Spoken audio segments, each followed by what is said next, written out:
میں نے یہ عرض کیا تھا نا کہ ویسے بغیر ضرورت کے عورتوں کے لیے مرد ڈاکٹر کے پاس جانا بھی ممنوع ہے، ضرورتاً جائز ہے۔ جب کوئی فیمیل ڈاکٹر نہ ہو یا یہ ہے کہ وہ اس مرض کی ماہر نہ ہو، پھر مجبوری ہے، جانا جائز ہے، لیکن بقدر ضرورت وہاں جا کر ڈاکٹر کے ساتھ گپ شپ نہ لگائے۔ میں نے اپنی آنکھوں سے دیکھا ہے، اگرچہ سارے ڈاکٹر ایک جیسے نہیں ہوتے، اگر کسی مولوی میں کوئی کمی پائی جائے، یہ تمام مولویوں پہ حکم لگاتے ہیں، لیکن ہم پھر بھی اعتدال سے کام لیتے ہیں، سارے ڈاکٹر ایک جیسے نہیں ہوتے،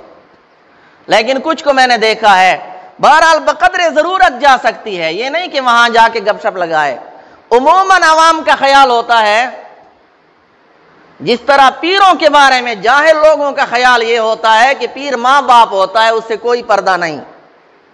اسی طرح جاہل عوام کا عقیدہ یہاں بھی یہی ہوتا ہے کہ ڈاکٹر بھی ماں باپ ہوتا ہے،